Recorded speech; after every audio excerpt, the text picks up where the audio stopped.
Absolute proof, from the files of Tom Christopher, rest in peace, you are not forgotten, Cannock Chase Retired Miners, and Officials Pensions and Health Claims Association, absolute proof of government control, in that the Miners' Pensions Trustees assumed the government to fresh talks on the 50% share they were taking from the miners' surpluses was too much. Given a Watson Wyatt, the human capital and financial experts worldwide, in an asset and liability study, concluded 15% for the government and 85% for the miners a fairer sharing, the government withdrew from the talks. Why, Mr. Timms?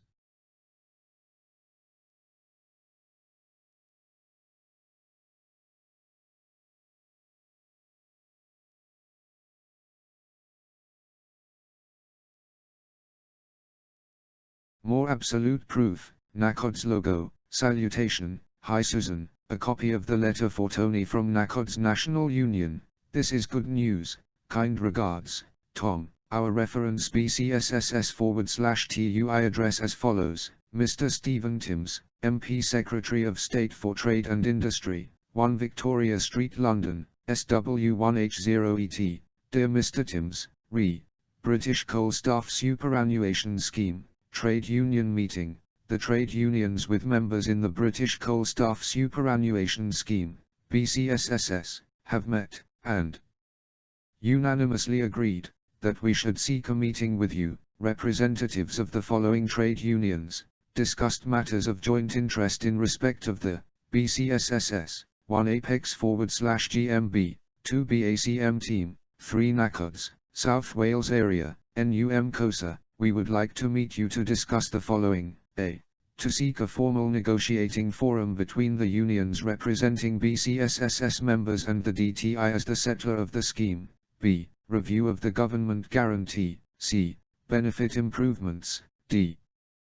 Pension age 50. We would bring a delegation of no more than 3 persons to meet you in view of developments. The following sentence is underlined. We believe that there are serious issues, and would appreciate an urgent meeting. Preferably the meeting should take place prior to the AGM of the scheme, which takes place in York, on Thursday the 30th of September, where we would wish to report the outcome of any potential discussions. Note: the letter has been edited by Tom Christopher in pencil. The footer reads as thus: National Association of Colliery Overmen Deputies and Shot Firers, South Wales Area.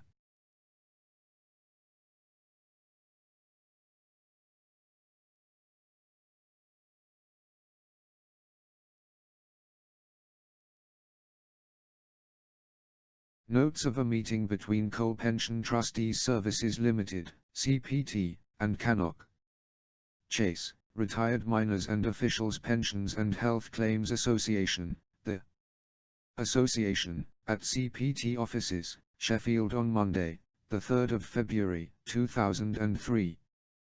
The meeting was held to discuss issues and concerns raised by the association, primarily.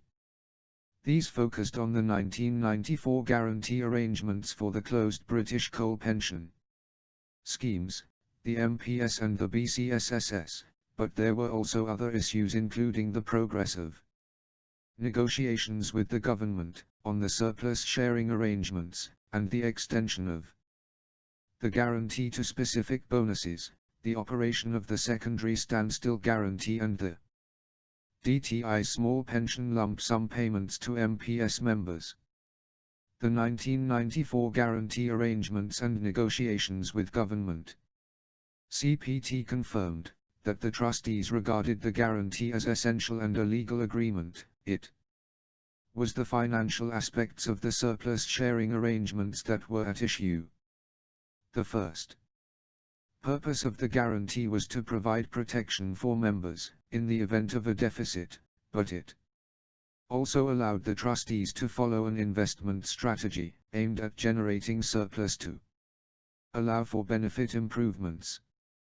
The division of surpluses, pre- and post-1994, was an issue for the unions in the coal industry.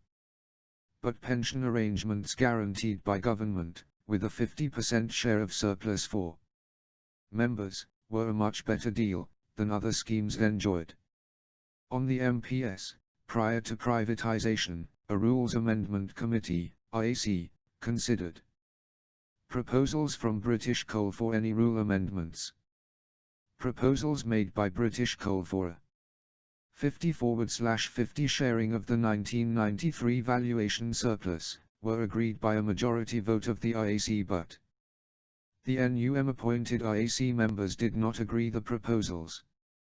In the light of the increasing strength of the scheme since the adoption of the guarantee arrangements on privatization, the trustees had hoped that government might agree that members could retain a greater share surpluses and that the guarantee could be extended to cover bonuses awarded since 1994. Set liability studies for the schemes indicated that the surplus sharing balance warranted review. In the trustees' negotiations with DTI officials about revisions to the guarantee arrangements to benefit members, however, it was made clear that, in the light of significant changes in the climate for pensions, government was no longer prepared to consider revision of the 50/50 surplus sharing arrangement. They were prepared to explore other ways of financing the guarantee, and to look at ways in which future benefit improvements might be purchased, on a guaranteed basis, and discussions were underway on these proposals.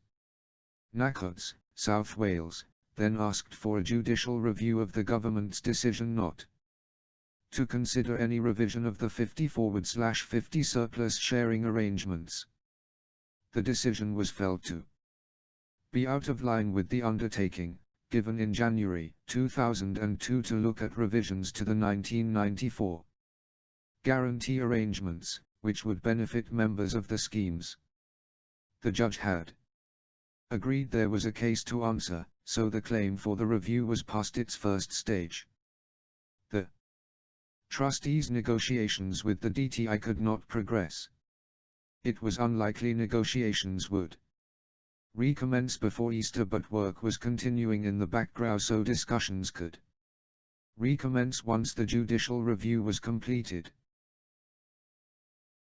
From The Guardian, State rips off retired miners, by Philip Inman, Saturday 16 August 2003, The Guardian. The government was accused last night of ripping off former coal miners following the disclosure that it plans to strip more than £200 million from their pension scheme, despite a slide in values that has put the fund into deficit. Community groups attacked ministers for pressing ahead with their plan to take a share of surpluses dating back 10 years, when the most recent valuation of the scheme, published yesterday, revealed a deficit of £390 million. The Coalfield Communities campaign said the move was a blatant injustice, and showed ministers were insensitive to the plight of retired mine workers. David Parry, research officer for the campaign, said, "It is deeply insensitive for ministers to continue demanding the pensioners' money. The fund was set up to provide pensions for mine workers, and not cash for the government. The government is able to grab a slice of the £9.8 billion fund, following a deal with the fund's trustees. When the coal industry was privatized in 1994, the trustees agreed to hand over 50% of all surpluses in return for an agreement by the Department of Trade and Industry that the solvency of the fund was guaranteed. A similar deal was struck in relation to the British Coal Staff Superannuation Scheme, also worth about £10 billion, which accounts for 90,000 of the 390,000 pensioners in the two funds. Trustees representing the scheme said they would maintain index-linked increases to pensioners over the next 3 years, but could no longer promise to keep pension payments rising in line with inflation beyond 2006. Under the old rules, inflationary rises were a guaranteed element of the pension. A spokesman for the DTI said that there were no plans to review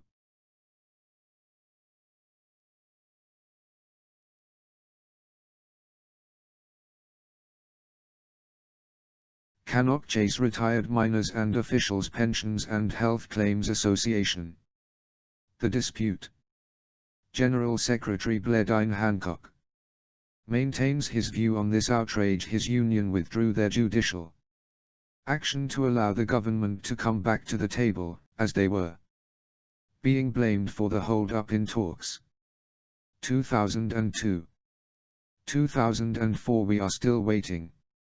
Mining pension trustees.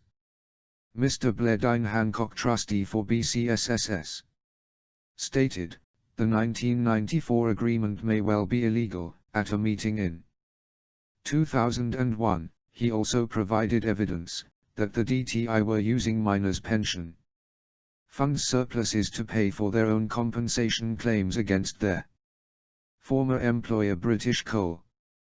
Joe Wills, trustee for the MPS, stated, at a mass meeting in 2002, you cannot blame US, NUM, for the 1994 agreement. We walked out from that meeting and left UDM members there. When we walked back in, the deal had been signed. This is probably the most amiable, yet damaging description of such an important undertaking, agreed by a run-out of the scheme trustees.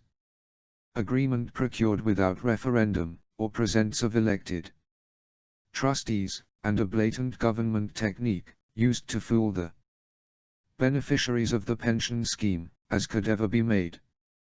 Given the duties of the trustees, do not allow quick changes of trustees to take place, and certainly do not allow such negotiations by trustees to take place.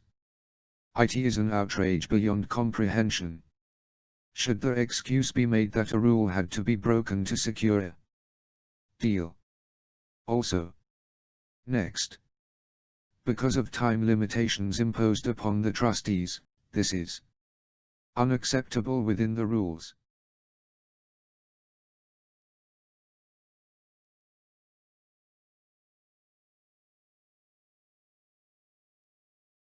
The Department for Business, Energy, and Industrial Strategy answered a query to Mr. Gareth Hughes via whatdotheyknow.com. The letter begins, "Thank you for your email of the 30th of October where you requested the following information.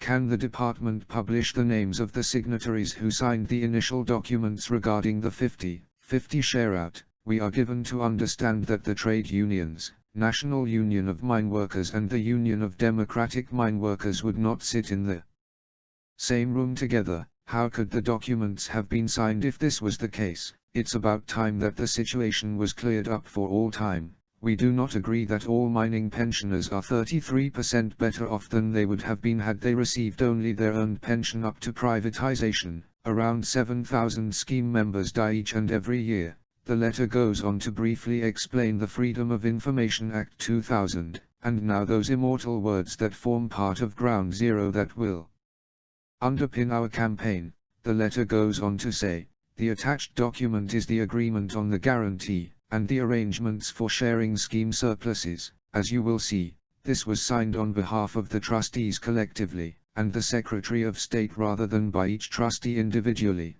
The figure of 33% that you quote is the trustees' figure rather than the government's, and reflects the success of the scheme and the bonuses that have been paid to scheme members as a result of that success. The letter goes further to say that we can appeal, etc.